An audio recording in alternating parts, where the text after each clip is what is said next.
What's going on, everybody? KG here with my boy Classy. What's up, man? How you are? How you doing? Hey, how's it going, everybody?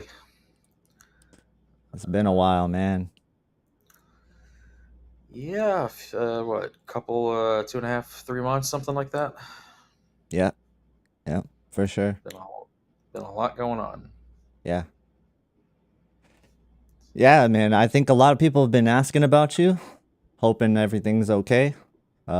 We see you're getting back on your feet, so that's what we like to see. Yeah, it's been a ride. Yeah, I'll be back as soon as I can. You know, uh, New house, new life. Put it at that. right. Yeah, I mean, changes happen, and we'll be happy to kind of announce any kind of questions that are in the chat. So if you have any questions about 2025 TVs, this is going to be the stream to do it. But we're really just hanging out, answering questions, talking TVs, and kind of getting back into the flow of things. You know, going forward, we kind Yep. of try to do more live streams, but like we used to, you know, like the old days. Yep. Yeah, I mean, we were on a little bit of a run there at the start of the year. Yeah, a Um, little bit. then shit hit the fan. Yeah. So now I'm dipping my toes back in. Um, and yeah, well, I'll get back up and running as soon as I can. Yeah. Yeah, and we'll get there. We'll get there. So, you did the shootout. You were a judge, right? Yep. You had that experience under your belt. What's the difference from being a judge compared to calibrating it?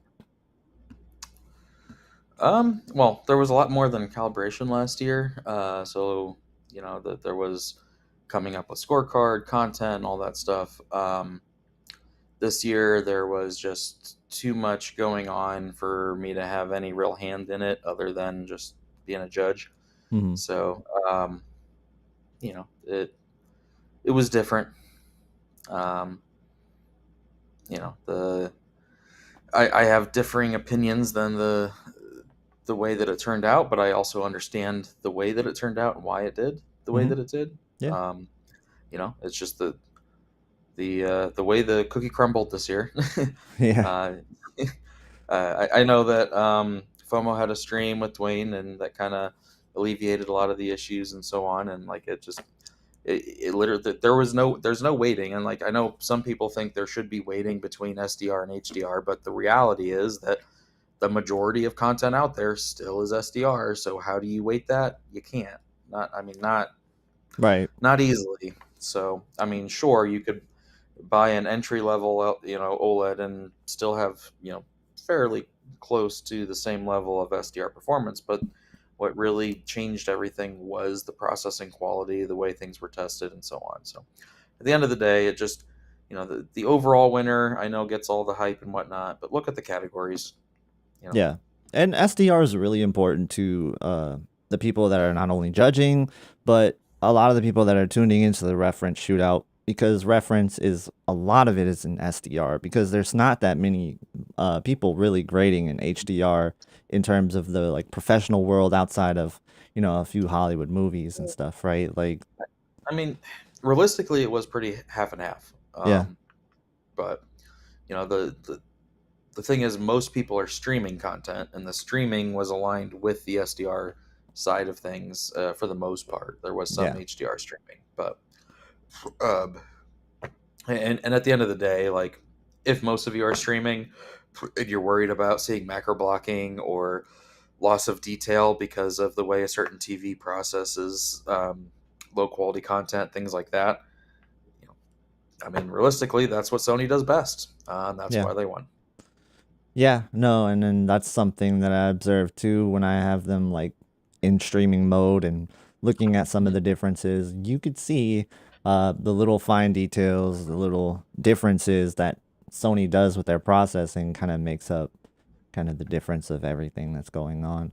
Yeah, One thing I thought was really interesting is not only how close all the TVs were, once they're all calibrated, just but the low luminance seems to be the separator of it. once it's even after it's calibrated. Like that seems to be the big separator. And we've talked about this off stream before.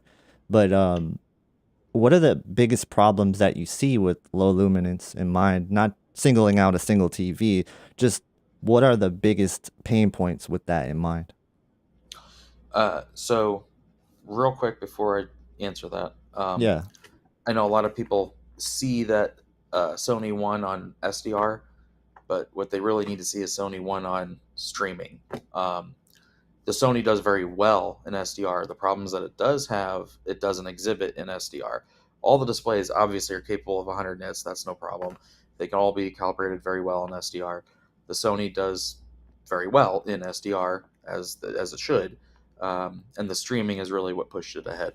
Hmm. But what you're saying is with low luminance, there's a difference between low luminance and SDR and HDR and how they perform. Low luminance HDR is actually where the Sony struggled the most, Hmm. whereas an SDR didn't have those problems. So Gotcha. it depends on which content you're watching, what you're worried about. But yeah, low luminance is where manufacturers need to focus the most. That's where they have the most room for growth. High luminance, the difference between, whether it's a flagship this year or the step down models, the C5, the S90, whatever. Sure, there is a visual difference if you put them next to each other, but if you had, let's say, a C5 and a G5 in different rooms, and you're watching something that actually is bright, Hmm. you're going to have a hard time remembering that difference walking from one room to the next. But if you're watching anything that's dark and there's a problem, it's going to stick out like a sore thumb. Right. So I've been pushing manufacturers towards focusing on the low end for a while now, and Yeah. hopefully that's what will get worked on more. Yeah, that is definitely something that does need to be worked on. I think particularly a big topic has been out of the box, how it's been, and you haven't been able to really see too many of these TVs out of the box. And I think that low luminance out of the box has been a struggle for me to evaluate because I can only really judge with my eyes, right? And that's the only thing I can do out of the box. And what I notice is that not only with shadow details being crushed in a lot of cases with some of these TVs, but there's definitely just some odd things going on with color. Um, so some of the stuff that happens with color, especially like some of the saturation issues, whether it being something that looks like it's desaturating or oversaturating, is this kind of thing fixed with calibration most of the time? It's mostly improved. Hmm. What you define as fixed, I hate the word fixed, For sure. Yeah. because when it comes to low luminance HDR, low luminance Dolby Vision, there really is no fixed. They all have issues. Yeah. SDR, generally they can get pretty good, but there are still a lot of low luminance problems across the board. All manufacturers, um, they all have individual issues when it comes to the very low end, but it also depends on what range are you talking about on the low end. So like, are you talking below 5% stimulus or from 5 to 20% stimulus? Like, Right. where in that low range are you talking about? So like, a lot of people will say, maybe the G5 seems crushed or whatever. Hmm. Well, one, that's panel variance, because some of them are lifted, some of them are crushed, but it also depends on which range. Are you talking, again, below 5% stimulus? Most reviews will measure 5, 10, 15, 20, and 5 is too bright, technically, in my opinion, to be worried about if it's crushing or not. Yeah. So when I evaluate a display, I'm looking at code values all the way from 64, which is black, up the range. Yeah. And not only is there an issue with whether it's too bright or too dark, it's does the grayscale shift. So then that means is that range too green, too red? If it's too blue, usually that's harder to notice. Yeah. But if it's too green or too red, you're going to notice in the dark scenes. Right.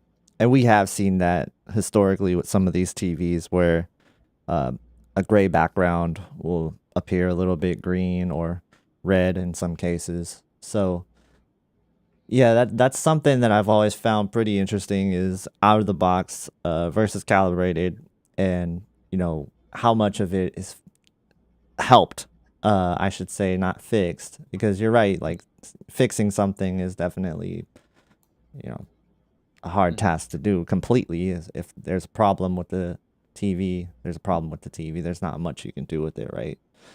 Um, Yeah, and there's another misconception too, or that you know, sometimes in calibration or trying to fix a problem, sometimes a hammer is used when it should be, a scalpel. So sometimes, if a display has a certain number of controls, those controls are overused to make mhm. a flatter chart, which the general person is going to think a flatter chart means a better image. But then when you go to look at, these low luminance scenes, that's where you're really going to start to see actual issues implemented by the supposed calibration, that shouldn't be there. So it's really understanding the display and understanding, what you should and shouldn't adjust. And you know, there is sometimes a point of doing too much, whereas doing less is more. Yeah, that makes sense. That So. seems to be the case with a lot of things involving video or even graphics design. If you crank up something just a little bit too Mhm. far, you're gonna break the image. You know. Yeah, because there are literal billions of points of color, but are we measuring that? No. Right. So if you're measuring 5, 10, 15, 20, you're not measuring 2.3 or 3.7 or whatever. Um, and even if you are, sometimes there's just a visual consequence to what you've done. Mhm. So it's knowing when and where to use the controls that are available for a particular display, what they cause, really spending a lot of time. And so that's where having a calibrator come in that really knows the display well, and explaining to you that, sure, you can make the chart as flat as possible, um, but that may not result in the best image. Yeah. No, that's a really good point. Um, so we do got Modern Wise in the chat. What's up, Modern Wise? How you doing? And he was saying, he's got the 77-inch S95D, and he's wondering, is the G5 or S95F a decent upgrade? And I think I wouldn't do that personally. Like I don't think I would upgrade to any of the new TVs per se. There's two reasons that I would consider an upgrade. Okay, One, if you don't like the coating, the S95F coating is that's substantially true. better in my opinion. And two, if you feel that the brightness is enough, but I would be surprised if you feel that way. Right. Um, I really like the S95D aside from the coating. The Hmm. S95F, if I had to choose, let's say they're the same price, I would choose S95F because of the improved coating, even if the color is a slight setback. Yeah. As far as the G5, that depends if you want the extreme brightness at the expense of some low luminance posterization, and then Okay. also the very glossy look to it. Yeah. Yeah, I thought the S95F was a good bit brighter. Yeah, But other it than is. that, like it was pretty good. I don't think I If would upgrade personally. And then the G5, I was not like this was probably the biggest letdown for me of the year. You know how much I love the G4. This was a huge letdown for me because I was really expecting the G, especially after what you said about it at the event, and I was like, man, I'm really excited for this TV. And then all these reports came out about it at launch being kind of broken, and then I guess trying to fix it, they broke more things. Just I don't know, man. That was kind of a letdown for sure. Um, it wasn't even about the dithering. I know a lot of people like hammer on the dithering, but it's like it wasn't even about that. It was just it had an unfinished look to it. That's the best way I can put it. It didn't look as good as the other TVs in this most isn't cases. Yeah, this is a personal opinion, not anything insider whatsoever. I kind of feel like there might be two teams at LG that alternate years, because it seems like the G1, the G3, the G5 re-implement some of the same issues, and then the G2, the G4, like they fix some of these issues. So, is that a thing? Maybe not. I don't know, but it makes sense to me. Like, I love the G. I still have my G4. It is for sale, but I still have it. Yeah. The only reason it's for sale is because I need to, pay off some stuff. Yeah. Um, when it comes to the G5, it's not a bad display. Most people are going to love it if you get it calibrated. Again, as long as certain calibration methods are used, it's fantastic. Yes, Hmm. it has some, posterization issues and so on, just like the G3 did. But for most people, it's not really an issue. Um, when it comes to off-angle viewing, I definitely prefer MLA. Um, Yeah. MLA really helped in that department, and it's sad to see it go. It'll be nice whether G6, G7, whatever, when they add MLA back in Yeah. to fix that off angle. Maybe that's when it'll be another good one. But uh, as far as the S95F, I think that's the best TV of the year. Hmm. It does have some color issues that I can fix with the calibration, but outside of that, it really comes down to with these displays: how picky are you, and are you going to get it calibrated? Yeah. Yeah. How picky are you is definitely a big factor in this, right? Because he's talking about upgrading from a S95D, which most people wouldn't do that. But this is modern wise we're talking about here, and he wants more brightness. He said in chat, so Yeah, yeah, it's definitely got more brightness, like no doubt about that. So yeah. It comes down to: are you using static tone mapping or do you use active? Because hmm if you use static, they're going to be pretty much the same, the right, S95D and F. If you're using active, that's different. Or if you're using SDR, basically peak brightness high, maxed out, whatever, then you're gonna have a difference.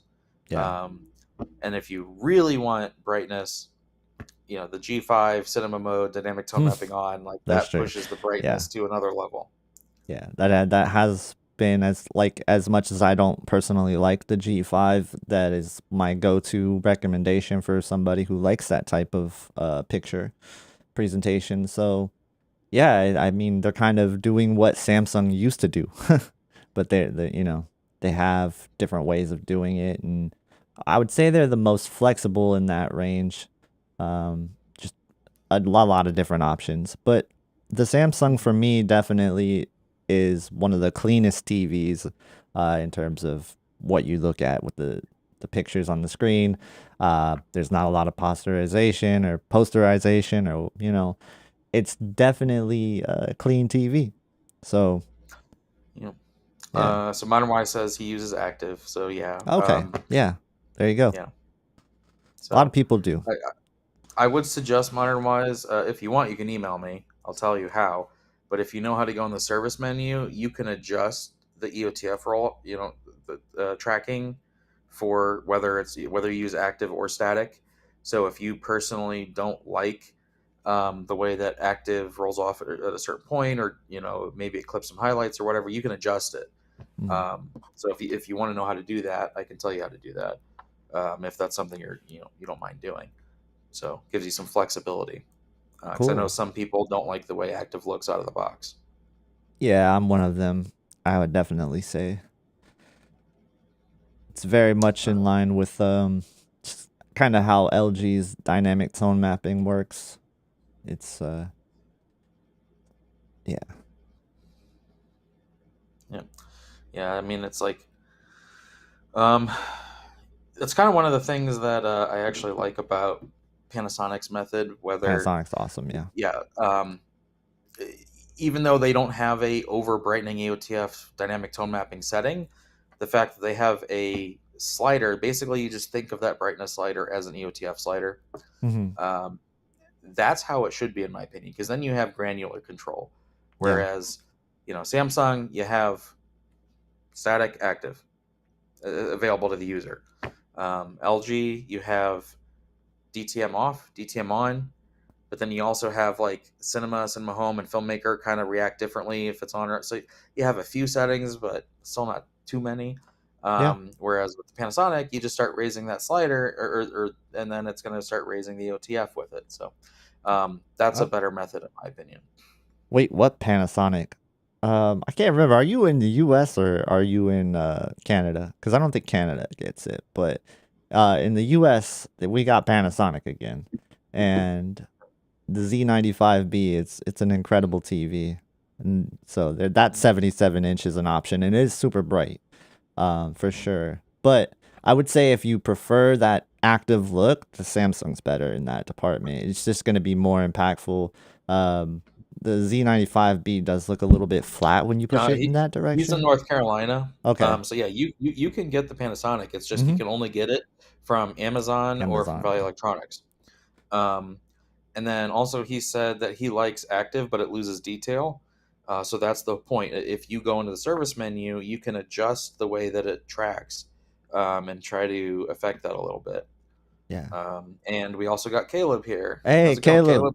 What's up, man? Good to see you. Um, and then someone asked, how do you email me? You email me at classytechcalibrations@gmail.com. Yep. So, and I do have a couple of new job opportunities that I will be taking soon, which will affect my calibration ability depending which one I take. Mm-hmm. Um, and also some other things that are going on will affect my scheduling ability and so on. But yeah, whether you end up getting calibration from me or not, you can always email me. And if I'm not able to get to you or whatever, I will refer you to someone else if I can. Yeah. And I'll definitely link your information in the description if I remember. So let me let me actually edit the stream so I can put at least your channel. Um, I threw this together really fast, as you know. Mhm. Yeah. Yeah. I mean, basically, I called KG. I was like, you know what? I feel like dipping my toes back in. Let's get a stream going. Yep. Let's I shoot feel some like shit. Let's go. yeah, that's like the only time I stream now is like on a whim. I'm like, hey, let's stream. All right, cool. Let's stream. Um, I'm not really good at scheduling things like I used to, and to be honest, live comparisons, not a fan of them anymore. Just I'd rather do an HDR presentation for you. It's just way better. It's just way better, right? Like, let's be real. Um, than a blocky stream. I get why people like the live streams for comparisons, though. They are fun. They're just kind of hard to run. So Modernwise says he's thinking about hosting a YouTube thing. Um, Oh, tell you what, Modernwise, send me an email. yeah, There's something going on that you may be interested in. And I'll just leave it at that. yeah, no doubt.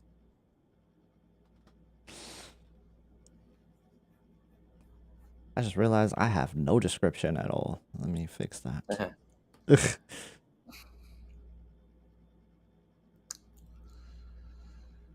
Okay. uh, yeah, so we got what 65 Yeah, more people watching. than I thought. Yeah. Yeah, as you can tell, there's no anything behind me right now. Yeah. I'm literally on my Mac in a kitchen. Maybe here in a few, I will switch over to my phone and I can go downstairs and show you my new room that I have to work with. It's just going to take a little bit of time to get everything set up. Yeah. It's gonna be awesome though once you get it up and running. I feel like change sometimes is good, right? Like even though it's unexpected change, it's gonna be a good Yeah, change, I think, in the long run for you. yeah. So So because I don't know exactly what my calibration schedule and ability is going to look like in the near future, I am going to be doing more consultation type work. So I see a question about getting instructions for the Samsung tone mapping. If you are interested, send me an email. mhm. And what I'm thinking about doing is offering a low price consultation type service where I can video call and walk people through setting up their displays in an optimal way. Um, let me know if you're interested in that kind of thing. And it's classictechcalibrations@gmail.com. And for at least a little bit, that might be what I try to do. And then also, I'm doing a lot more stuff with projectors, home theater, design and things like that. So if you're in that market, also reach out to me. Yeah, no doubt. I think that's definitely a good idea for people to do if they need any help with their TV. Reach out, Classy. He can definitely help. He helped me with my Bravia 8 Mark II. We got it looking pretty decent. I like it a lot. Because there was a Mhm. question about the Bravia 8 Mark II HDR. I like it. I think it's a really good TV. I think they're all really good TVs. I really, as much as I bang on the G5, I still think it's a good TV. It's just to me the worst of the four, and there has to be a worst. And I think the G5 is the obvious one for me. But if you're a PC gamer, you still consider it, right? Because Yeah, 165 I wouldn't hertz even use and the word worst because it really depends on per use case. yeah, There are use that's true. cases where it's still the best option. Yeah. So again, that's where if you're interested in hearing this, one if you're interested in a one-on-one consultation of going through your environment, send me pictures of your room, that kind of thing. What's important to you? It'll be an affordable rate, and if it helps you pick out what you're going to get, then I'll make it worth it for you. Yeah. And then if you want help, going through the settings, make sure everything's set up properly, you can do that. And then if you do choose to have a calibration and I'm able to make that happen, I'll give you a discount on the calibration if you did the consultation. That's what's up. Yeah, no doubt. I think that's a great point, though. Like, yeah, there's a TV for every use case. Mhm. Um, because you're right, I have recommended the G5 still to Yeah. a few people already. hmm Yeah. I mean, especially if you get it calibrated, like Oh yeah, the issues are pretty well diminished. So, yeah, um, if you let's say you're coming from a G3, it's basically going to look like a G3 but brighter and better color. hmm So. I like the G3. It had its own issues, but I still liked it. Yeah. I don't think there's a bad G series TV, in my opinion. Like nothing that I really don't made think me there's a like. bad Yeah, OLED. that's true. There's not really a bad OLED.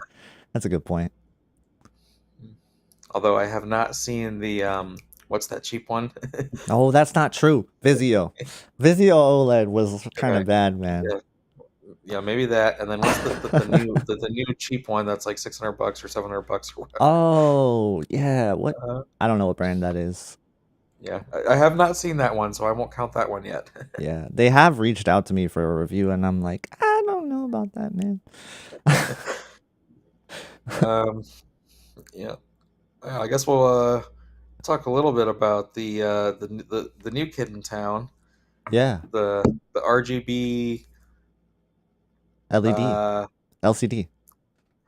LCD, LED, mini LED, micro LED, whatever. Yeah, It's still an LCD panel at the end of the day. Is the color improved? Sure, great. Is color the number one part of it, image quality? No. mm-mm. Contrast is. Is it going to Yeah, beat an OLED for contrast? No. Is it going to have the same drawbacks and issues for off-angle viewing, blooming, whatever that LCD has? Yes. Is it good for a large size? Sure, no yeah. problem there. Like if you want a big You TV, got and then thirty I'm just thousand like, dollars.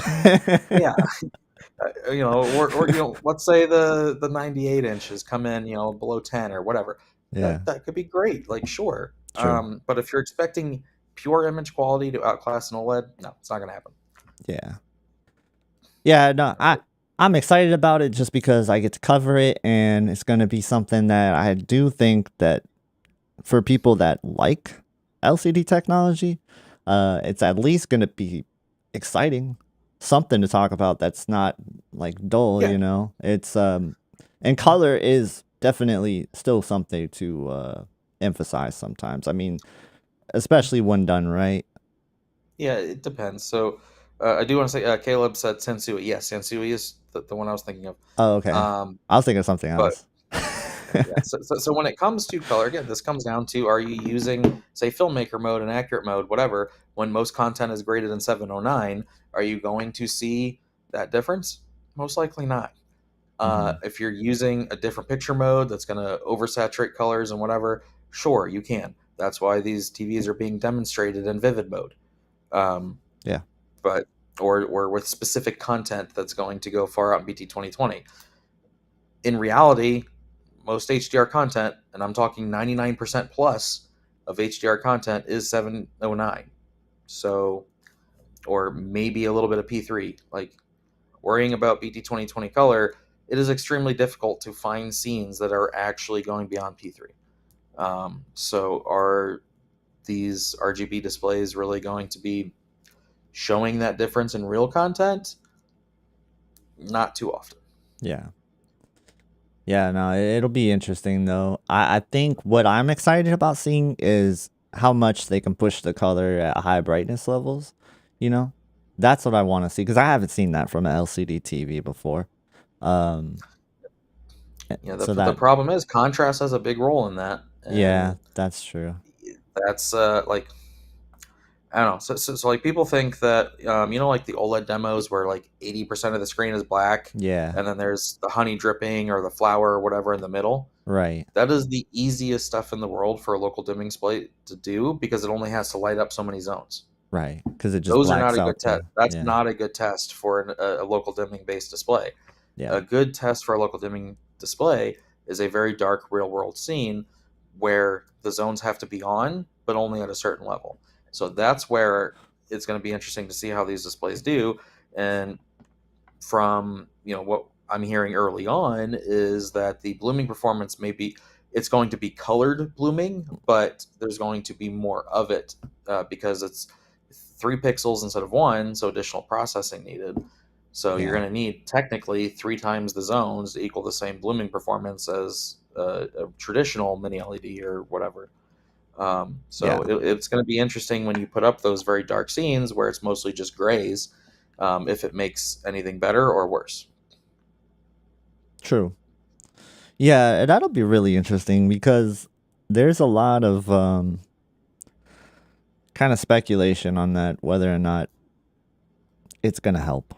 and and I don't know. I don't think that there's much you can do to really help LCD in terms of contrast.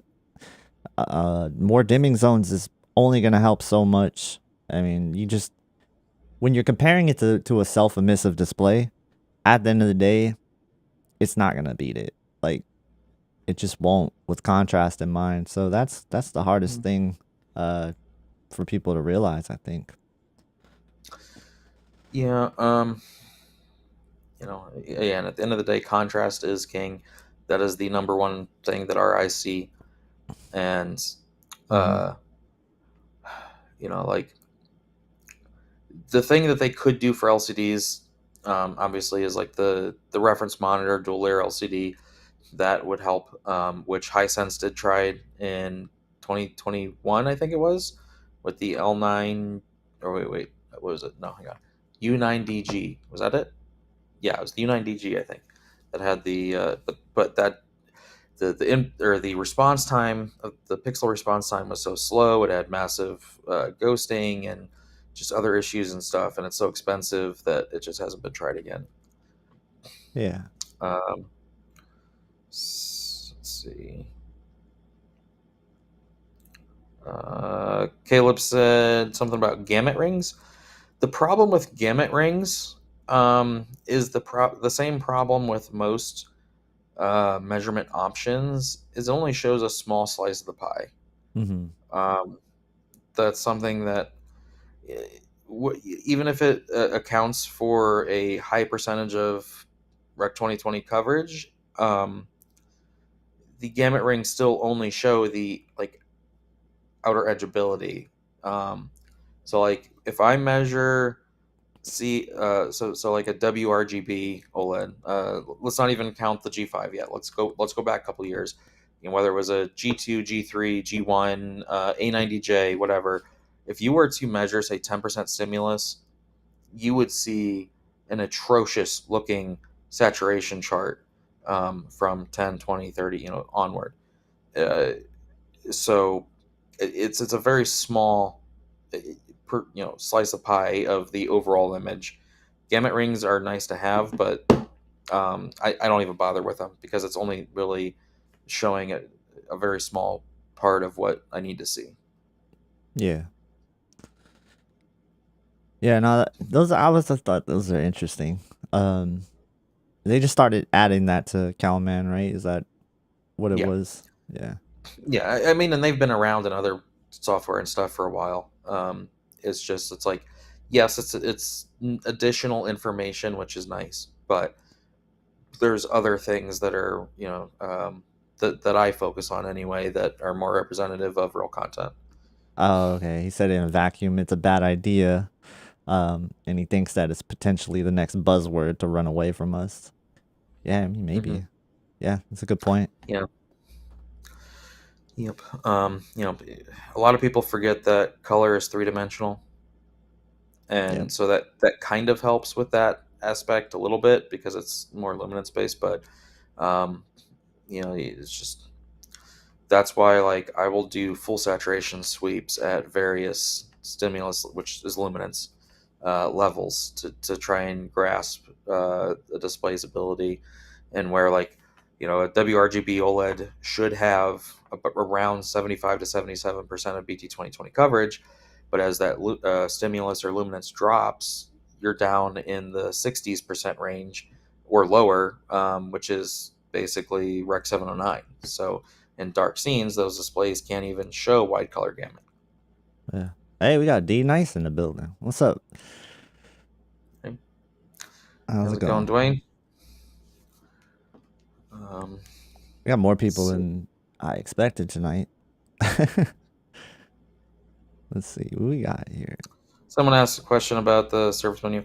I do not recommend that the average user go in the service menu on any Nah. display because there, especially in like Samsung stuff, there are things that you can do if you don't know how to do it right that it's going to mess it up. Like I've seen some videos from other people about service menu stuff on Samsung that has had some errors in it. That I'm not calling anybody out or anything, but like Right. it can cause problems. Yeah. So like if you really want one-on-one advice, like I said, I'll offer a consultation service. I'll try to help you out, but it really is at your own risk. Really make sure you understand what you're getting yourself into. And at the end of the day, for most people, it's not even worth it. Yeah. I mean, as classy, I don't even mess with the service menu. I'm too scared. Like, even if he tries to walk me through it, I'm like, no, bro, no. I'm not doing it. I'm not doing it. I just it's too intimidating for me personally. But I Mhm. also know that I'm one that tinkers, and if I'm in a service menu, I might change something that I shouldn't be touching. It's also easy to be like in the wrong menu and think you're in the right Oh menu, or yeah. it's also easy to accidentally click something and not realize it. So Yep. I generally would not recommend it for most. Yeah. Asaf asked about color gamut bug on S95F native versus auto. Well, you shouldn't use native at all. Um, and really, like the auto for HDR is fine on that, unless you're Mhm. getting it calibrated or adjusting the EOTF tracking, which is then where the color luminance can be a problem. Yeah. Um, so for the most part, it's like either switch it to custom, change it to BT 2020, and then switch it to normal and reduce color to 20, or just leave it alone. Yeah. Those are basically your two options unless you're getting calibrated. Yeah, I honestly leave it alone personally. I was judging it against all the TVs out of the box, and it still was showing me the most color brightness of all the TVs, even with that bug. So it's like, how often does it pop up in real world content? Not often. Yeah, It's not something that yeah, ever was like, I need more color brightness out of the Sam. I never said that once. So mhm. yeah, It's one of those you need a side by side comparison to really see what it's yes. doing, kind of thing. Well, and if you put it in the workaround, right? If you have four TVs and you have the Mhm. Samsung in the workaround, that thing sticks out like a sore thumb with a lot of colors in mind, especially like with magentas. You could see it in a lot of scenes. So, Yeah, because magenta strays too far towards red when hmm using normal. Um, The other thing is like, in order to get the color right on that, you really have to use the color mapping part of the service menu, which only a few people will know actually how to do correctly. Um, so generally speaking, if you're just an average user looking for settings, you can probably just leave it in auto and it's fine. Yeah. No doubt. For the Z95B, the biggest thing that stood out to me, which most people will not care, at normal seating distance, you will not care. You probably won't see it at all. But if you get up close to it and you really look, you'll see like these diagonal lines. Mm-hmm. Yeah. It's like a different way that they're doing dithering than what LG is doing. It's like Um, gene pattern. yeah, Yeah. yeah, it's like the denim jeans over top of everything. That was kind of like the main issue that I had with the Panasonic. Mm-hmm. And then also, the Panasonic has the same issue with yellow that LG has. Like, it's just a part of the red subpixel not getting bright enough. If there is WOLED. fire and it's Yeah. very bright fire, it's going to go green. It's the way that it is, it's the way it's been. Other than that, it was really good. Yeah. No, I was so impressed with the Panasonic. I wanted to keep it so bad. I just did not have space. Eh, I couldn't justify like the footprint of that TV. I wanted to keep it so bad because it was just going to be what I do my grading on and just video editing in general. It would be perfect for that. But I just can't justify the space right now. And I don't know what else I'm going to be getting this year. So I have to be mindful of my space. So that was the downside. But if I was just like a normal user that was video editing, I think for anybody looking for a display for video editing, if you're doing any sort of HDR grading casually or even like dipping your toes into it, that Panasonic is sick, man. Like being able to throw it into like clipping mode and do like 1000 nits clipping, that's perfect for most HDR content if you're trying to mess around with that. And that's what I personally would have used it for. I think it's awesome. As Valdo asks, which TV is best out of the box in a light controlled room? Probably Panasonic or Uh, Samsung, right? Like between those two. in a light controlled room, I might even say if you can still get an S95D, Oh, because yeah. the coating's not going to be a problem. You're going to have better color. Yeah. But it won't be as Uh, bright. but you're in a light controlled room, so Yeah. But I mean, you if it's won't a have that impact as much in some movies. Rare movies, right? Like it's yeah, rare. exactly, the dark scenes and the color is going to be apparent in most things. So, That's true. Yeah. um, let's see. And then someone asked about 3000 nit mod on S95D or 4000 nit mod on S95F. I do not recommend doing those because while Hmm. you're increasing the very small highlight peak, you are decreasing the high APL average of the display to do that. It's not worth it. So I do not recommend that. Yeah. D nice to say, and he would have taken it. Yeah, it's hard to ship TVs though. That's for sure. Uh, so I would be it'd be hard to get to you either way. Mhm. Minor-wise with Super Chat says Oh, next TV shootout thank dump you. the Sony reference format. The problem is you kind of can't do that Yeah, because you that need is the standard for Hollywood. So if your goal is to match the display to Hollywood standard, you need the Hollywood standard, which is the Sony display. Now, would it be nice to also have a Flanders in there? Sure, maybe that might happen. But yeah, um, at the end of the day, there is no Sony bias. There is no, Sony has an advantage. They all use that display to benchmark their displays. right. That's the way that it is. Yeah, Um, it's the standard. it's Like all the number. standard. It's literal math. There is no bias to math. So, Yeah, I know like there's been some confusion or thought that whatever. The Sony reference monitors do not apply processing, so there is no processing advantage because it's the same company. The whole point of a monitor is to not have processing. So right. it's an odd point that some people bring up. Yeah, And the thing about I seen also somebody say you should just get rid of reference monitor in general and just, judge it out of the box, or not out of Then the it's box, but subjective. not out of the box, but calibrated. Yeah. And then, but it, Mhm. but still, you are giving it Yeah. subjective opinions. And humans in general, man, we're just wired different. Like, especially if you're not trained to the same degree as some of the Yeah. calibrators or professionals that are, really just accustomed to looking at reference all the time. You're not. You're not always looking at reference all the time. Most people aren't. So some of the judges, while they're professionals, they're not always looking at that all the time, and they're Yeah. still going to be swayed by a bright image or something that will just catch their eye more. So you have to Yeah. have reference to keep them honest. Like if you don't have a reference display, what are you judging it off of?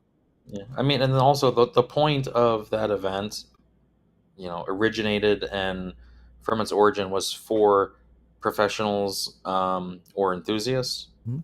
And sure, that has changed over the years a little bit, but at the end of the day, that's the main focus. That's where there needs, there's still some growth that can be had as far as separating out the consumer category and stuff, but the consumers and the professionals are after different things. So as long as it's a something focused on professionals, then it needs to be done towards them. But Mhm. maybe that changes. Yeah. Uh, Caleb is taken off. He says that he Take it misses easy, us Caleb. all. Are you want to throw that up? Yeah, yeah, for sure. Okay. Yeah. So he said the lawsuit is heating up, not getting closer to ending, unfortunately. So your support in whatever form it takes is super appreciated, and definitely, we'll link up some links for you to support Caleb on his battle that's going on right now. And we've talked about this. It's really an unfortunate situation, and something that he has no control over, and that has to suck. Like I can't Mhm. even imagine how that feels. So yeah, I mean we're with you, Caleb, and we're hoping for the best with that situation. Yeah, yeah, it's very unfortunate. Mm-hmm. And if you are able, he does have the I believe it's GoFundMe. Yeah, Um, but hopefully that comes to an end soon, and hopefully there are things in the near future coming out. So, uh, no doubt. and then Osvaldo says that he has a S95B, but finds colors out of the box too saturated. Um, I would not turn away from the S90 or S95D. Those have really good color out of the box, and are vastly different. The S95B, I did one not too long ago that had a lot of the recent updates. That TV was kind of destroyed, unfortunately. Mhm.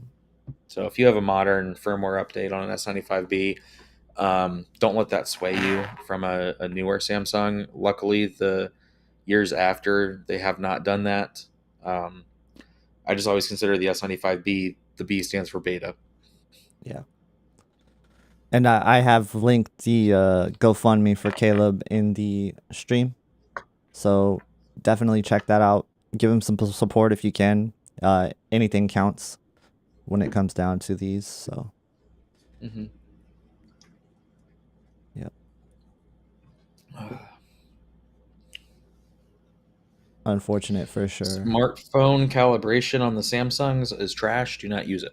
Yeah, don't use It, it. it is better out of the box in filmmaker mode than what the smartphone will do to it. So just don't bother.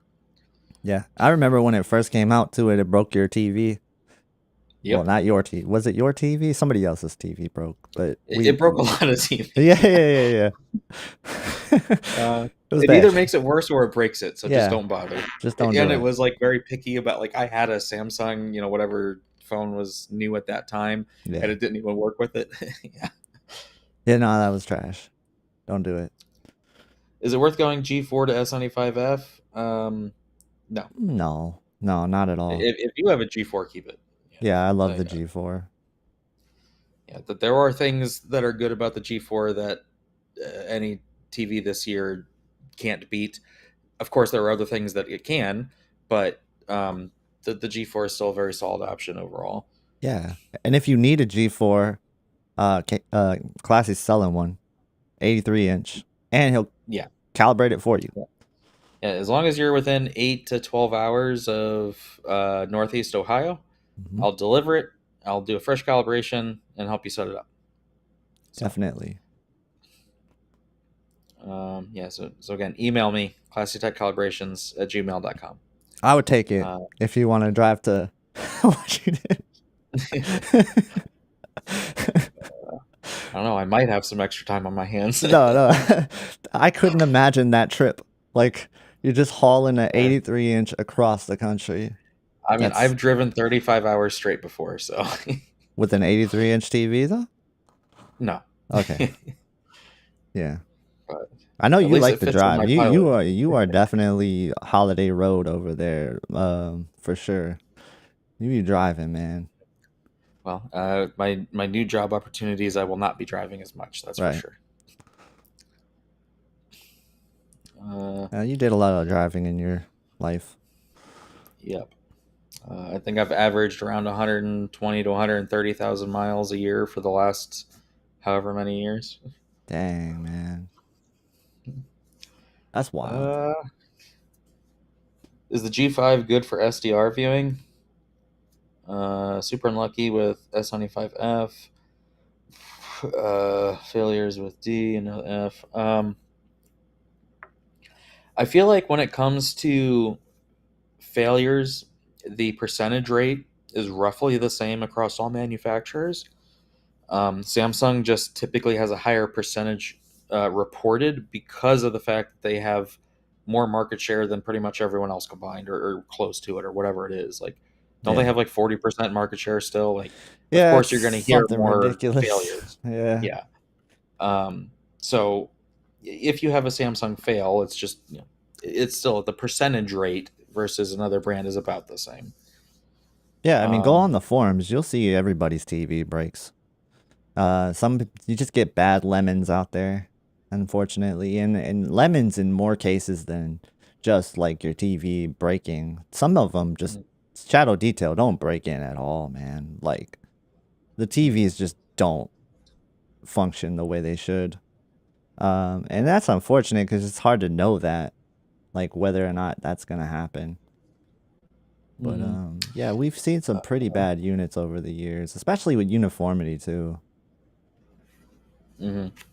Yeah, uniformity is a really big, just Lottery, like roll of the dice. do you remember a few months back, Sony, all these people had went to Sony and they had, the videos about them Oh, putting using the cameras to fix the uniform. yeah, That is great. Like, I'm not downplaying that at all. That's a great service that they yeah, do. Um, but the fact of the matter is, LG and Samsung make the OLED displays. yeah, It seems very much based on the amount of displays that I see, because I know, like, display manufacturers will rate them A plus, A minus, B plus, whatever, and they'll tier list them. It very much seems to me like the highest tier ones go to the first buyer, which is their partner company. mm-hmm. And then, so, like, sure, it is great that Sony is making efforts to improve the quality of the displays that they're given, but they may not get the best displays to begin with. So when it comes to, QD OLEDs, I find, generally speaking, the Samsungs are generally cleaner than the Sonys. That does not mean that there are Sonys that aren't clean. There This are, year, but mine yeah, is way cleaner yeah, than the Samsung that I had. Way okay, cleaner. yeah, that's what I'm saying. It is a Yeah, literal toss-up lottery, regardless of the brand. I'm not calling out any brand. I'm not being unfair right, to any right, brand. right, right. I'm just saying it doesn't matter which brand you buy. There is a 50-50 chance when you pull it out of the box, the uniformity is going to be good or bad. Yep. And for whatever reason, man, that first generation, that was so clean. Like, wow, Mhm. that QD OLED first generation was clean. I don't think I've heard too many reports about bad first generation QD OLED uniformity. Yeah. Well, I mean, as they add layers, it's harder and harder to keep the uniformity good. Yeah. Mostly, what I see on the newer QD OLEDs is these blotches, like especially Yep. around the middle, Hmm. and there's nothing you can do about that. Yeah, I think the Uh, S95F seems to be a little bit vulnerable in terms of uniformity issues. I don't know if it's because of the screen coating or what, but it just feels like I've seen a little bit more issues with that one in particular. But to be honest, there hasn't been a lot of Bravia 8 Mark II shown to me, so it could just be again what you're talking about. More people have the S95F, you know. I honestly feel like so the S95Fs that I've seen, I had one that was really good. I had Hmm. one that had some weird things around it, and I think I mean, obviously we know now that the coating is a peel, and I think that peel causes some of those uniformity problems. It also causes some of that slight like reddish magenta tint or whatever that is applied to it. Yeah, Um, but as far as vertical banding, I mean, I remember my A95K, which was a first gen QD OLED, which were the cleanest, had yeah, like 2 3 inch bands that were very noticeable on it, and nothing you could do about it. I will say WRGB OLEDs, when you use compensation cycles or pixel refreshes, they clean up better, quite noticeably with those. Whereas QD OLEDs, I've never seen a pixel refresh help it. hmm, So if you're 30 hours or whatever into a QD OLED and you're still seeing vertical banding, it's not going away. yeah. That's interesting. I haven't So dealt with that yet. EJG says how big of an upgrade from a G2 to a G4? Um, Pretty good. it- yeah, yeah. If you're watching bright HDR or you like really bright SDR, it's a pretty good jump. And then the biggest advantage to me is the off-angle viewing and not having tinting around the screen from the Hmm. MLA. That That's was huge, like that's man. noticeable. That's noticeable in like everything, pretty That's huge. much. That's so huge. Like, I don't think people realize how big that is. I mean, Mhm. maybe a lot of people aren't watching off angle, but just looking at the TVs this It year, also depends on looking the at them size of the off screen. angle, Yeah. man, looking at the Z95B compared to the QD OLEDs and the G5 compared to the QD OLEDs, it was like huge difference. And Mhm. last year, it wasn't that big of a difference with the G4. Yeah. So, yeah, I think Yeah. that off angle and the tinting is What seems to gets be me is there the too. like if you have Apple TV and like the snowy screensaver, Yeah. and you have a G2 or another WRGB, and it's got like pink over here and Mm. cyan over here and whatever from the tinting, That's the and spirits then of you go to a Munsell. Yeah. you go to a one of the MLA or G4, and it's pretty much mostly uniformly white. Like it's such a huge difference. Yeah. That's what I use the horses in the snow. And man, you want to see Mm, pink or cyan, that's how you see it for me yeah. personally. Um and Mhm. depends on what angle you take. With the G5, I saw some pink and then at another angle I saw some cyan. So, yeah, it's pretty all over the place. And I think that's on most of them too. I don't know if that's really a panel lottery thing. I think that's like on most of them. Most of them have some sort of off-angle tinting, right? Yeah, pretty much. Yeah. Whereas like QD OLED, I don't believe I see anything like that. And No, QD it OLED has has like no ridiculous off angle. contrast off angle too. It just Yeah. almost looks better off angle than it does on angle. I don't know how they do it. But yeah, it's impressive. It has probably something to do with the way that the emission layer is, right? Uh, there's probably various reasons. Yeah. Um, so yeah, EJG bought my G2. Right. I do remember that. Yeah, yeah. And then Lisa asked if I mentioned new job opportunity. I have a couple different ones that I'm picking from. Um, let's see. It says, if you have anything uh higher than a S90D, please pretend it's worse or the same. I don't feel like I'm missing out. I think the S90D is good, man. I think you're good. Um really, unless you're just missing out on brightness, Hmm. S90D was clean. Really Yeah. good TV. So Tenacious DS, if you already have a G4, is it worth going to a G5? I would say no. No. Uh, and then SD talking about A95L losing brightness over time. Hope someone can show official proof. Yeah, I have been seeing on Sony for years that as they have many thousands of hours, they do lose a decent amount of brightness over time. Not just peak brightness, but also gamma drops quite a bit. I think the cap seems to be about 20% of the peak brightness, based on what I've seen. It is a gradual decline, and it is implementation to prevent long term issues. Mm-hmm. Um, let's see. I have a 98-inch QM8K. Have mixed feelings. Great with 4K. Switchback from filmmaker and movie due to lack of color. Seems upscaling is bad. Um, I have not seen the QM8K yet, but I have done a couple of the 98-inch QM8s from last year. Yeah. And the ones last year, as far as accuracy is concerned, only game mode was accurate, which is I do odd. remember you telling me that, and I was like, Yeah. "What? Really?" That was at least early on. I don't know if firmware changed that or whatever later on, but Yeah. yeah. I mean, they're always lifted on the EOTF.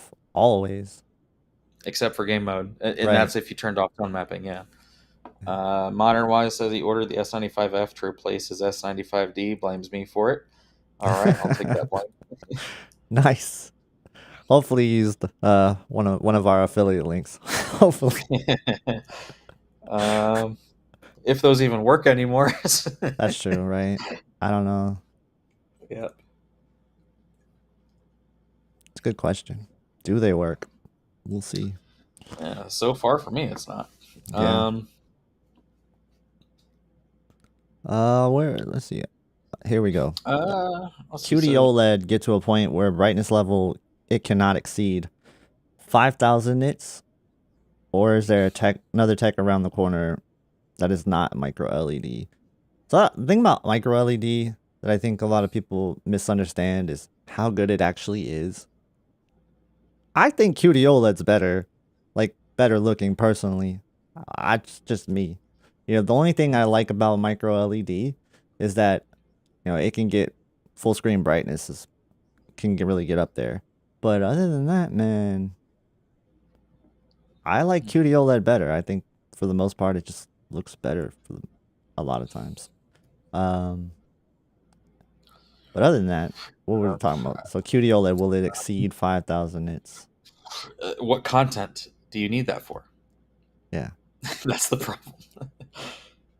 At the end of the day, the average of all pixels of HDR content is something around the lines of like 10% ADL or something. So like, sure, there are bright scenes, obviously, but as far as the amount of content graded that high, it's just on average, it's not there. Yeah. Um, So I got my Dolby Vision video up right now. Dolby Vision game mode. Man, I think like that is one of the biggest disappointments that I've seen like in the last couple of years is Dolby Vision in game mode specifically. And even outside of game mode sometimes it's like never implemented right. But why do you think they're pushing the Dolby Vision game mode the way they do it? Like, what is it? marketing, You think it's marketing just teams. marketing? Like, uh, Yeah. like look at the EOTF is just always lifted. Mhm. Doesn't matter what the Yeah, I TV mean, is. you can fix Dolby Vision game mode on an LG at least. I Yeah, don't know about the Panasonic yet, but and it's like if you do, then it kind of is the better option because you don't have to worry about setting the HGIG yeah. setup in the console. You don't have to worry about sliders or whatever. The problem is there's just nothing's actually taking advantage of it. And that's the thing is like that's what got me excited about Dolby Vision in game mode. It's like I won't have to set up any of these games anymore. But Yeah, it's not true, right? So, um, somebody asked about HGIG on S95F. I'm not using it, so I don't have it right now. I don't have it anymore. I don't. Yeah, I don't have it anymore. So, but in terms of HGIG in general, it's coming Mhm. back. So don't worry, it's coming back. Yeah, yeah. I Think wouldn't about worry about it. it too much. Yeah. It should come back better than before. I'll just leave it at that. You say that, but I don't get that impression. I don't Based on what believe I've I'll believe it heard, when I see it, man. or sorry, based on what yeah. So we'll just see. How about Yeah. that? I'll believe it when I see it. I'll just leave it at that and you leave it at yours. Um Hmm. but yeah, I think in general game mode has more to do with the game manufacturers than the TV manufacturers right now. That's what I think. Like you just need better games out there. The problem is the companies, they probably don't have HDR grading standards or anything like that. A lot of the game studios probably don't even operate like that. So who knows like what they do. It's just not the same I'm standard for the most just part. kind of running through some of these comments. Yeah. Uh,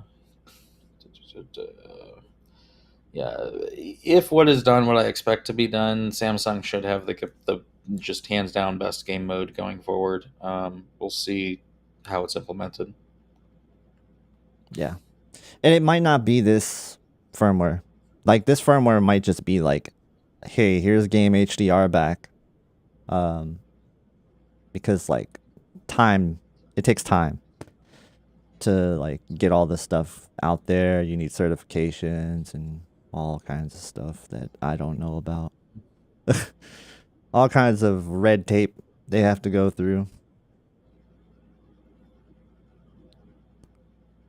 Mm, But yeah, I mean that's what Samsung told me.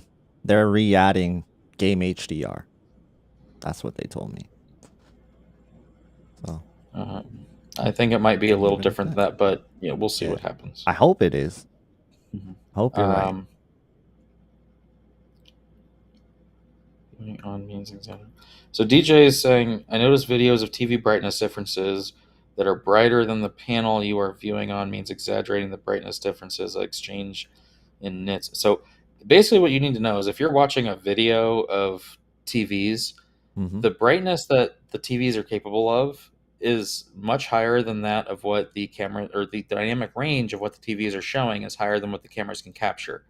So any change or any visible difference by your eye in brightness from one display to the next is going to be exaggerated by the camera. So it can literally make one TV look very dim versus the other display, depending on the exposure, or make one look normal and one look blown out when it's not. Yep. When in reality, that difference is maybe a quarter or a tenth of what it actually is. It's just the way that your cameras cannot capture the displays correctly. So when you're seeing a large difference on a video of two displays that theoretically should be about the same, Mm-hmm. um, don't expect that difference to be as much as it's shown. And you shouldn't see that large difference on my channel anymore. Like I've done a pretty good optimization of how I film, and I try to make it Yeah, look. it varies wildly depending on the camera Yeah, used, the settings for the camera, how it's graded, how it's shot. A lot of different factors go into it. and tone But mapping. in general, Yeah, yeah, in general, um, the brightness differences are going to be exaggerated through a video. yeah. But there are times where even in person there's differences, and those differences are usually tone mapping. Mhm. Like Yeah, it's that's like usually the difference. so the best cameras that you're going to find any YouTuber using, generally speaking, is going to have real world, maybe 14 stops of dynamic range. Mm-hmm. Um, the best overall cameras might have 15, maybe 16 stops of usable dynamic range, Yeah, whereas TVs are 20 to 25 or whatever stops of dynamic range, and each stop is a doubling of brightness. So you're no matter what, you're compressing that brightness difference into a smaller range. So it's going to exaggerate brightness from one to the other. Yeah, I could be using an Ari Alexa and my videos wouldn't be that much better because Yeah. that's just how TVs are, man. They're really hard to capture. So Mm-hmm. in a lot of cases where you're trying to show a balance, sometimes you may be making the TVs look a little dimmer than they are, or maybe you're crushing something that in person it's not actually crushing that much. You know, that's why when I show dark scenes, it's very grainy because I have to raise the ISO or just the exposure in general way up there to show you any sort of difference that I'm seeing out of the box. And another thing people have to understand is this is out of the box. When other people talk about shadow detail, it's not out of the box. So when somebody can tell you, hey, like this TV has great shadow detail in their review, that's usually not out of the box.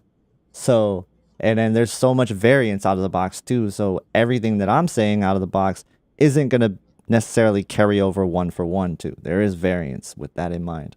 But more often than not, I mean, how much crushing do you see out of the box on TVs? A lot, right? Like I know I personally do. In my experience with dealing with TVs, it usually crushes more than it lifts.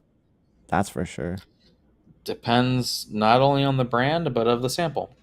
True. I have seen A95Ls. Most of them at the beginning of release were too lifted, and then somewhere along the line they changed and started to crush and started to have an S-shaped gamma. Mm-hmm. I've seen A95Ls that they track gamma properly, where -2 is 2.4 and 0 is 2.2, and I've seen brand new ones where -2 is 2.6. Like they are Oh all over the wow, yeah, place. yeah, So saying that any display is calibrated out of the box is just wrong. yeah. Yeah. And I think that is the thing that people don't really understand fully about calibration. They think it's all just about color and getting that right. But no, it's about the whole entire image, man. Like if you're trying to get your image looking right, like you want that proper shadow detail, you want things to look the way that the creator intended, like truly, get it calibrated. Like seriously, spend some money and get it calibrated professionally by somebody that knows what they're doing. Don't just, think that you can get calibration anywhere. And when people call calibration just settings off the internet, I I know that makes you lose your mind. It makes me lose my mind. I'm not even a calibrator. So Yeah. they're like, I Yeah. got I got my TV calibrated now. I've entered these settings from ratings, and it's like, wait, that's not how it works, man. No, and it's like the way LGs work So is, that their EOTF curve is tied to a peak brightness setting that's applied by the manufacturer, and so if that particular panel doesn't reach that peak brightness, then it's going to over or under track, and if it happens to exceed that peak brightness, then it's going to over track. So unless you know how to measure it and have the proper equipment, you're not going to know what it's doing. yeah. Another thing, I don't know how many times we had to talk about this on stream, but when people are like, "Oh man, that TV looks way too magenta or way too green," you know, and in reality, it doesn't look like that. It's just the camera. What I have done is, thanks to Classy for suggesting this, is I white balanced all my TVs. And not just, I'm not talking about on the TVs themselves, but in the camera, according to what the white balance is on the TV that my camera reads. I've done that for every TV. So on my comparisons, you'll notice that there's not that much difference compared to what there Mm-hmm. usually was like about 2 years ago. That is a big change that I made with my optimization of the way I show things. And even then, I mean, it's not perfect, right? It's never going to be perfect, but at least that does help. Yeah. And I haven't had anybody complain about it being too magenta or too green yet. So I feel like I'm on the right track. Yeah, yeah. I mean, if you don't do that, Yeah. QD OLED is going to look magenta.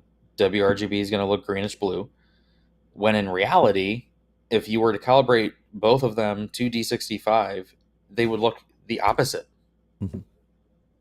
So, Yeah. uh, And in it's person with the right lighting conditions, with the under certain lighting conditions, you can actually see this yourself. It doesn't have to be under camera. Like if you have light impacting your viewpoint, you can see a similar result. Which is, I think that's crazy, by the way. It's a phenomenon, but it's absolutely real. Um and it is something that threw me off at first when I saw it. someone's asking about why did Sony go conservative with the 8 Mark II brightness versus the S95F?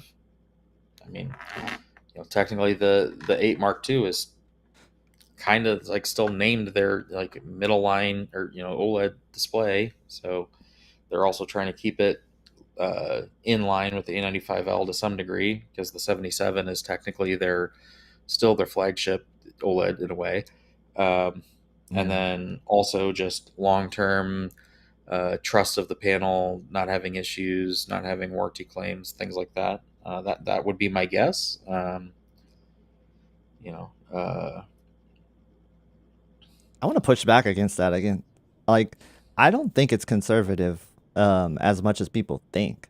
Like, really depends on what you're trying to see with the TV.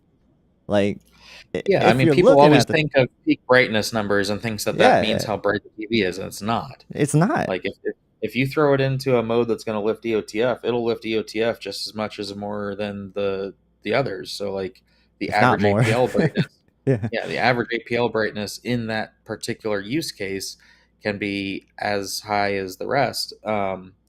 It's only in you know proper EOTF tracking with peak brightness that it is a bit behind. Yeah, and I only bring that up because not everybody does watch in like the filmmaker mode or the reference mode where we're trying to get the creator's intent. I recognize not everybody does watch that. Some people will keep it in filmmaker mode, but still push the EOTF for whatever reason. They just like a brighter image. You know, they might be in a brighter room. If you want to do that with the Sony, it's actually better than the Panasonic at that, for example. Like, if you put it in brightness preferred, it's going to be more impactful, so to speak, than the Panasonic Z95B, where the Z95B, you can press the luminance up to 100 and it'll look somewhat flat in comparison.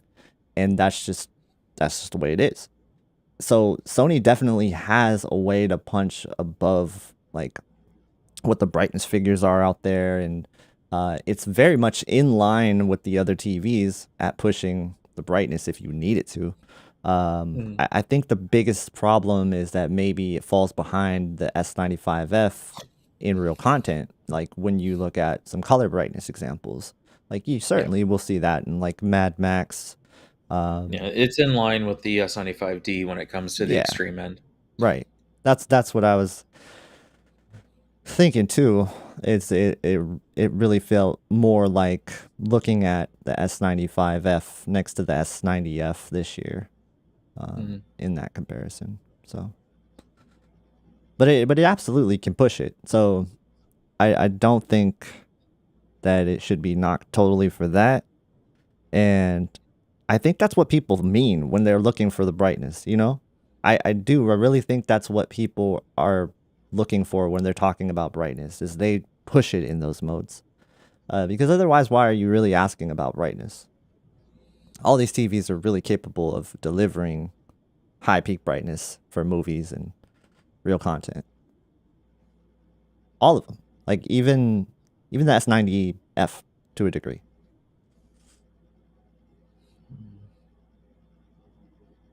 But there is a noticeable difference between like the S90F and the S95F. Quite a noticeable difference. But again, it really depends on the content, you know. Yeah, I think the S90F with a few settings tweaks is, definitely again the best value for a premium TV. Oh, for sure. Yeah, no doubt. Like it's the only choice in my opinion at that price bracket. It's like, I would still go the little extra for the 95F personally, but yeah, um, that's if you have the extra money to spend and you're not too bothered by the coding. right. No doubt. Man, we've got 100 people in here. Didn't expect that. So, I see a comment about a certain website that implied peak brightness in a 10% window is oh man. 983 nits. That particular website has had many questionable errors and is not generally Yep. deemed as a reliable source. I'll just leave it at that. We don't talk about them. Yeah. We don't talk about them. Um yeah, no, I've read that too, and that one threw me off big time. There's a couple of things in there that threw me off big time. Um burning. You're not gonna get burned from our stream, don't worry. But it would be hilarious to get burn-in of Classy's face on your stream on your TV. It's not gonna happen. It's not gonna happen. Um, it's funny that a lot of people actually do realize that. I mean, like, not realize that they actually believe that. I know Modern Wise is joking. Obviously, he knows better. Um, but yeah, I've seen a couple people that were like, "Hey, can you remove your static elements from your stream? You're gonna burn in my TV." I'm like, "No, it's not how it works." It's not a plasma. I was like, "It's not how it works, man." Um, but yeah, no, I was dying when I read that comment. I was like, "Really? Did he like?" And he was dead serious. Like, he was like, "Please, for the sake of my TV, I just bought it." Yeah, Like, I can't not help gonna you. happen. Yeah, I can help you out there. Um, but yeah, the Z95B, I love it. Really surprised me. The Bravier Mark II, I like it. I can see why people like the A95L a little bit better in some areas, but I don't know. I don't. To me, it felt like it belongs, and that's all I wanted out of it. Is I wanted to feel like if I put it up next to the other four, it feels like it belongs there. Like if I did that with the S90F, S90F would look like a mid-range TV. You know, so I don't get that sense with the Bravier 8 Mark II. It doesn't feel like a mid-range TV to me. That was my fear initially. I I feel like there should be a third. So like I usually in the past have said flagship and then premium for like the step downs. Sure. It seems like the 8 Mark II is somewhere in between. That's fair. I think that's fair. I think that's fair. But it's also one of the cases where It's people are paying way too much attention to the brightness measurements, like they yeah, always do with Sony. Like, let's be real. How yeah. long have they been doing that with Sony? Um, Hmm. so I mean, there's more to it than just the brightness measurements. no, It there does is. Yeah. not. There are some grayscale issues, especially at the bottom end with it. But to use like a car analogy, it's kind of like Mazda at this point, where Mazda wants to position themselves as a more premium brand than say Toyota or Honda, but they're not quite a Lexus or a um, Yeah. Acura. That's They're more the in of like between. the finishing touches, though. That's more of the polish, right? It's absolutely has capability. It has the right parts, but Yeah. it's just not software tuned to the same level as a flagship. Right. Maybe it is held back a little bit. Maybe it is. Maybe that is true. Um, I think there's a lot to be said about why they didn't bring it in 77-inch. I feel like that's a huge miss, man. I really do. Hmm. That was probably the biggest fumble from Sony this year, is not bringing it to the 77-inch size. Yeah. I don't know. I imagine they probably just had enough A95L 77s left over, Yeah. And the margins may not be No, as for sure. wide as people think that they are. I don't know. Who knows? Yeah. I also think it has something to do with the way they're positioning their other TVs in the lineup, and they got to sell the 75-inch Bravia 9s too. So, and the 85-inch. There's got to be reasons to go for that. If you make a 77 and like if you make a 77 that's better, so to speak, than 75-inch Bravia 9, that's going to immediately hurt their Bravia 9. That's the way that I personally looked at it. I just I just don't think they like cannibalizing their TVs. I don't know. I think that they still the way that they've done this new naming scheme, that they're still going to classify as LCD as higher for whatever reason. Bravia 10, we think should be an OLED, but it's probably going to be the RGB mini LED. Um, Unless that's the Bravia 11. if they go that high on it. Yeah. uh, yeah, I'll be back in a minute. All right. Yeah, no problem. I can take you off. But yeah, let's catch up with the chat while Classy stepped away. He'll be back. Let's see. Let me mute him just in case. And I'll unmute him when he gets back. So we got a super chat from DJ. I appreciate that. Thank you. He says Bravia 8 Mark II in game mode, brightness preferred, peaks brighter, not just mids like LG DTM. With brightness preferred, what adjustments to get close to EOTF? This is definitely more of a classy question, so I'm gonna wait for him on that one because I don't know the answer to this one. But I actually do think the Bravia 8 Mark II's game mode is pretty good for the most part. Pretty good. So I'll definitely have Classy chime in on this if he knows how to help. He hasn't had a lot of hands-on experience with the Bravia 8 Mark II yet, but he has calibrated a few. So I don't know how much he's done with calibrating like brightness preferred in game mode though. But I'll definitely pull that back up. Modern Y says he rarely watches HDR, mostly YouTube TV, lower tier streaming now.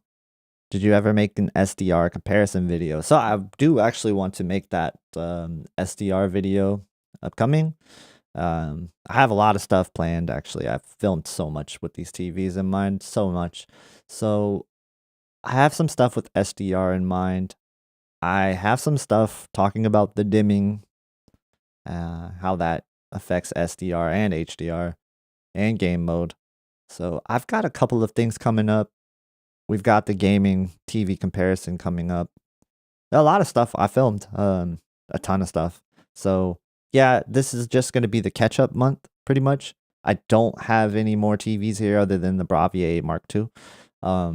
And that's it. So next month, after I'm done catching up with content, we might be getting in TCL and Hisense LCD TVs.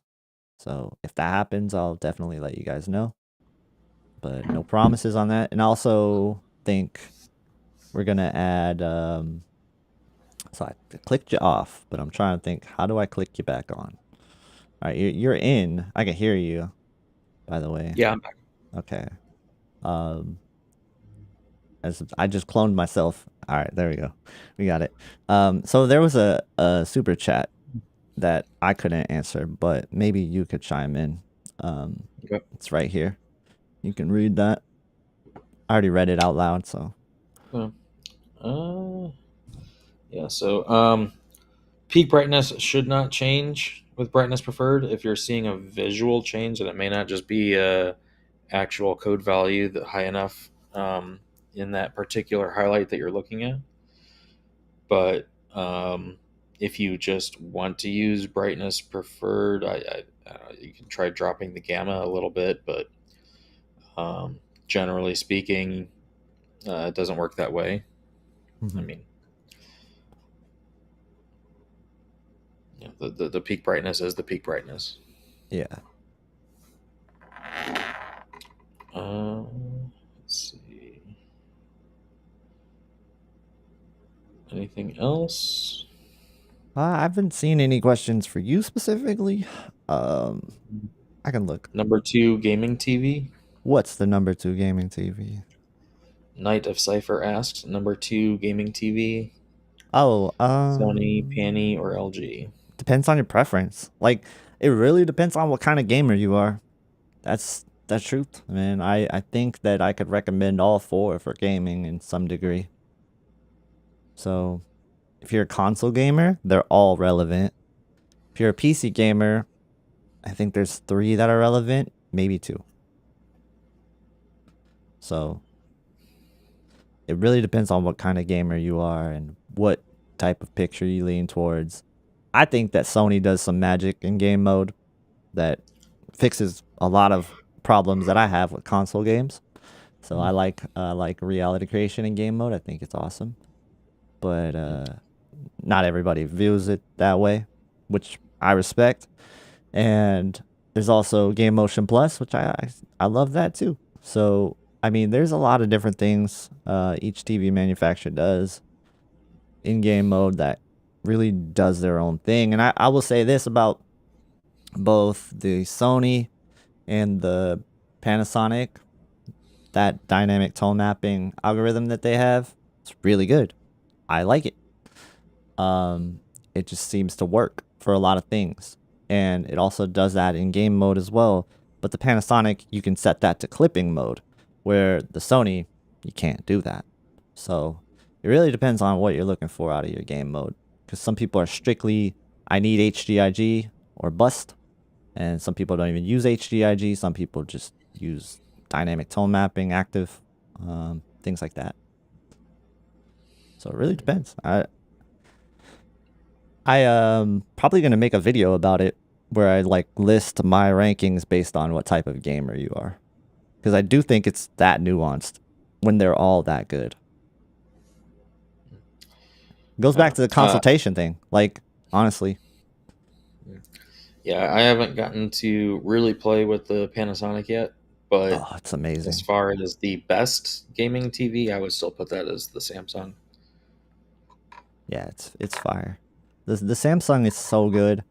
I think the only problem I would have with the Samsung is the color, like the Yeah, little but minor color it's issues. mostly addressable, and for gaming, less people care less about Yeah, the color accuracy. right. Um, but and again, if it's calibrated, then you can get it pretty much fine. And if what I think is going to happen in the update, then that won't be an issue anymore.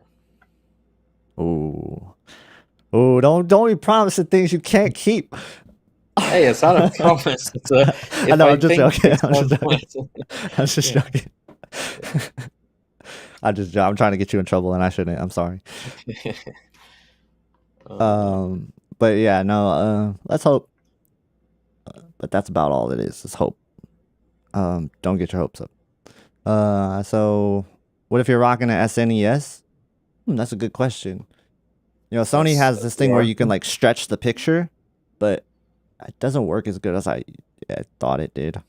So, I don't know. They're all good. They're all bad. I think they're all bad for that. If you gotta get yourself a retro scaler thing, yeah. There's actually somebody who like reviewed a TV and they were only playing Super Nintendo. And they made their TV review off of that. I guess LG has a problem of the scaling, like the input lag increases depending on the scaling. Right. So that may not be a good option for a classic system. That's true. Oh man, if you guys have the old LGs with why am I blanking? 120 hertz black frame insertion. Yeah. Like the CX or the C1. Yeah. That was pretty good for console games. For retro games. If you didn't mind the flickering. and the brightness drop. I mean, But just come on, we go were go, gaming on way go on dimmer TVs back in Marketplace. the day. If you want to be authentic, Just Yeah, just go on Marketplace, find someone who has a decent CRT. There you go. That's what you play SNES on. yeah, and definitely make sure you got somebody that can help you with it. No, I'm gonna have to restart this video. Sorry, you're gonna watch this video again. Um, but Osvaldo asked if I can rank the four TVs in my opinion. Well, I mean that depends on use case. There is no best overall necessarily. It's I think for a lot of people the S95F will be really good, but there's a lot of people who don't like the coating. It depends on the room. If you have windows facing that coating, that's going to be a problem. If you have lights on the side or behind the screen or above the screen, you're fine. Um, if you are have an issue with skin tones being a little too red and you're not calibrating, then you're going to have a problem with that TV. So that's too generalized of a statement necessarily. yeah, good. Well said. Well said. Got a super chat from Knight of Cipher. Thank you for the super chat. He said he's upgrading from a S90C to the S95D. Or wait. I would wait. I think I like the S95D, but S90C was pretty good for the most part. Yeah. You could hold off another year for sure. I would wait. Mm-hmm.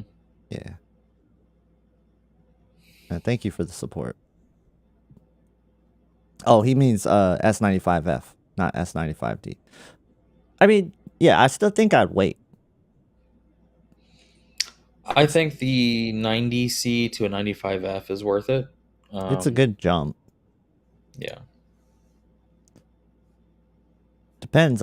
Are you upgrading your size too? Because like I would definitely upgrade the size when I upgrade my TV, if possible. If possible. I think that just makes your upgrade feel that much better. Any doubts you had about an upgrade, if you go with size, you feel a lot better.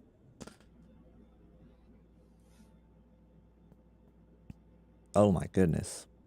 What did I just do? I just broke everything.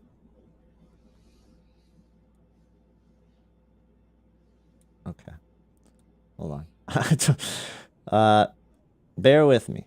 Trying to figure out what I just did. I broke the screen. Just Frazier. Yeah, the problem with measurements is again you're only measuring a handful of points compared to billions of colors. Like comparing to the reference display. You know, so like with the S95C, for example, when you really had to use the CMS and stuff to fix the color on it, you could make it measure very well, but then it would not look correct compared to a reference display with those good measurements. And then you'd have to make visual adjustments that then would stray the measurements to be worse. But it's only because you're only measuring certain points, not the points that you're actually looking at. So don't rely entirely on measurements when doing things like that, because sometimes, a lot of times, that may not actually look correct, even though the measurements are technically better. Ooh, here's a question. 300-inch projector or a 98-inch TV? Well, 300-inch screen with what projector exactly? Yeah. You're going to need a lot That of luminance for matters. that. But Do you have Christie money is the question there. ooh, I don't think anybody has Christie money. Well, that's not true. That's not true. That's not true.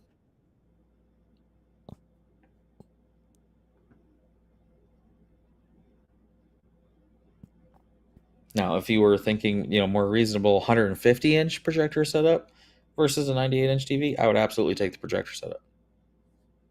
Yeah. I mean, even I a think for sure, yeah. 130-inch, I would take the projector. The bigger the better, man. I've seen Not only that, I just like the look and the less eye fatigue of a projector than a a 98-inch LCD that's going to have problems. I've seen a 98-inch TV, and it's Yeah, impressive. But I've I'd take an also 83-inch OLED over it. oh for sure, yeah, like no doubt about it. Um, just sit closer. That's Not one of the even. yeah, that's one of the things where it's like I do think I would just sit closer in that sense. Um, Valerian versus high sensor TCL. ooh, I'd have a hard time deciding with either. The Valerian has some issues. The Hisense TCL, they're still LCD. Um, Hard to say. yeah. I mean, if I were looking at something like that, I would be looking at a different kind of projection setup. I'll just put it that way. I heard a lot of good things about Hisense projectors. I really want to check one out. Yeah, the PX3 Pro is definitely, yeah. The PX3 Pro is the best UST projector. The L9Q I'm in the process of, but it's brighter, but more expensive. The but also as you get into that $5,000 range or so, the JVC NZ500 is really good, even though it's not too bright. You have Epson has a new projector, the LS9000. If you can go into like QB1000 money, that's still pretty good. Kind of depends on like what kind of deals you can get to. Yeah, But I would take a, let's say, even 110 to 120 inch screen with a good projector over a 98-inch TV or 100-inch TV. yeah. Yeah, somebody was asking me about the Panasonic Z95B and the way that it was doing tone mapping. And on dynamic, if you're watching content that is like most real content, I haven't ran into many problems with it in displaying things like in an unpleasant manner in terms of the tone mapping, like where everything is clipping beyond belief. If you throw on some content that's like highly graded, unrealistic, like off of YouTube, you can see it, but I think it's all based off of the metadata more so than anything else. Because in real films, real content that pushes like 4,000 nits, it works. It works really well. So that is definitely one where it's like I don't think it's a problem. Because somebody was saying, like, do you worry that the 1,000 nits is like a big deal? And it's like, no, because the way it acts differs depending on the content that you show it. It's not just straight up baseline gonna work like that.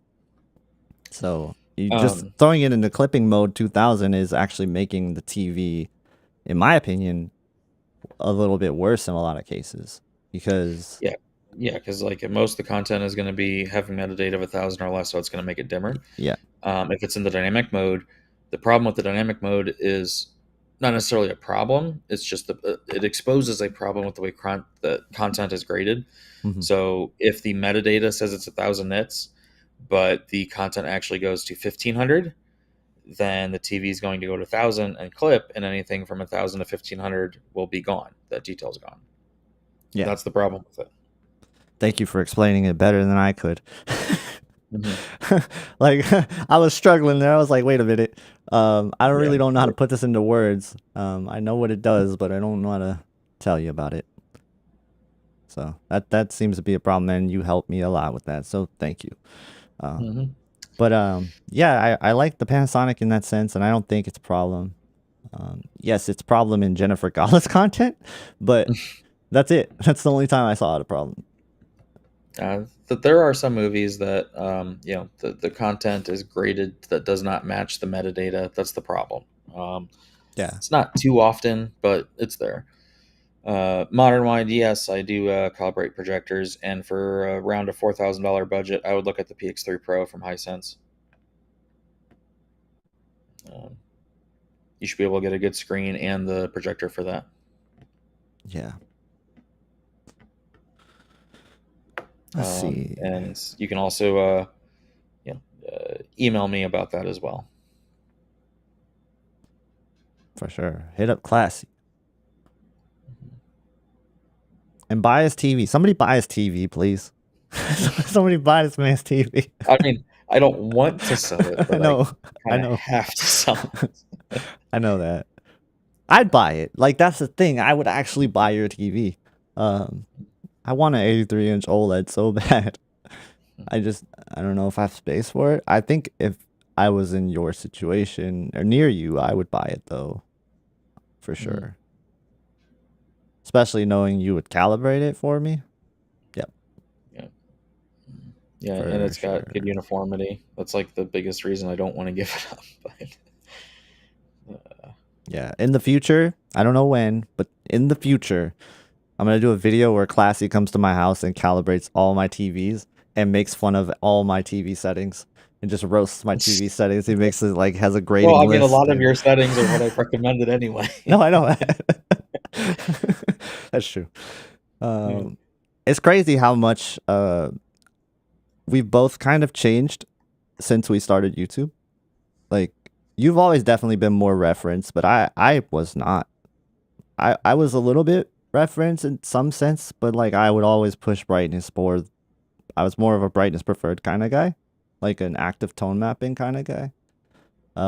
In the movie modes, but man, ever since I started creating content on my own, and I'm just like realizing that I'm just ruining the picture when I do that, and it's different. It's just different when you create the content yourself and you're seeing what you're doing to it. So that's why I've changed, and I'm never going back. So that's why I always use filmmaker mode, and everybody's like, "Oh, it's so dull. Why are you?" I can't stand those comments, man. But people don't realize it's not dull. It's like what the content is. It's just you got to watch it in a dark room, and if you're in a brighter room, that's still something I can adapt your display for. Yeah, sure. I'm in Ohio, modern-wise. Yeah. I remember though, like, you recommended me to buy the Sony A80J. I was like, I love that TV. I still have that TV. And the reason why I got it wasn't totally because of you. It was more so just because my review with it and seeing the things that it did over LG. And I always just kind of have that small preference for that with the WOLED in mind. And I really wish I could see what QD OLED did with LG. Like, I really wish LG had a chance to use QD OLED, because I do feel like sometimes they're holding themselves back with WOLED in general. Because like you mentioned, the way yellow is, like, we're not fixing that. We're not no matter how many band-aids you apply, how many enhancements to technology, you're not fixing yellow on a WOLED. You're just not. Not fixing it. So the Z95B I think would have been tremendous in a QD OLED. So yeah. Big right, missed opportunity, huh? Yeah, I'm not really seeing any other questions. Yeah, me neither. Yeah, and it's a bit after 1. So oh yeah, that's right. You're on the East Coast. I'm sitting here on the West Coast, all cozy. It's finally starting to cool down. So, but yeah, I mean, we could wrap it up. Any last second questions you guys have? I'll give you 5 minutes, to get them in, and then we'll wrap it up. Oh, and everybody should run over to TechnoDad's channel and wish him a happy birthday. Oh yeah, happy birthday, TechnoDad. Yeah, he was on my stream one time. It was like a Christmas stream. I always have like the most random guests on Christmas streams. But he's really cool. I met him in real life, and yeah, really nice dude. All those guys are nice. That's one thing. Like, Classy, you gotta meet up with us in Vegas one time. I know you see those guys in the shootout, and you probably said the same thing to me. You're like, you got to come to the shootout. I know it. Okay, Mm. I know it.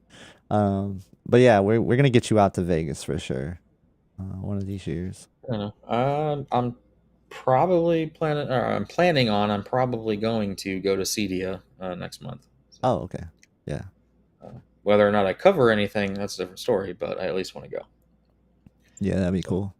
that's more along the lines of what I'll be involved in, I think. CES is cool and all, but it's no hands. It's a different thing than what I'm into. Oh no, for sure. Like I just want you to go to CES to hang out. Yeah, that's different. That's it, dude. Like it's Vegas. Like that's why I would want you to go. It's fun. Yeah. We have good times. Mhm. But yeah, no, I mean, other than like the conference itself, it's kind of weak. Like if it wasn't for the actual TV companies doing stuff, like in the suites and stuff, and showing things behind closed doors, I probably wouldn't go. Like, because the Mhm. conference itself, that is just like not fun. It's I remember I called you last year from it, and I'm like, I'm not having fun. I'm like, this is boring. I want to go home. Um, Yeah, Dwayne, I am planning to go to Cedia. There are a couple things that may stop me from going, but otherwise I should be there. Uh, the things are still very much up in the air at the moment. for sure. Uh, Learning the true definition of evil, Yeah. unfortunately.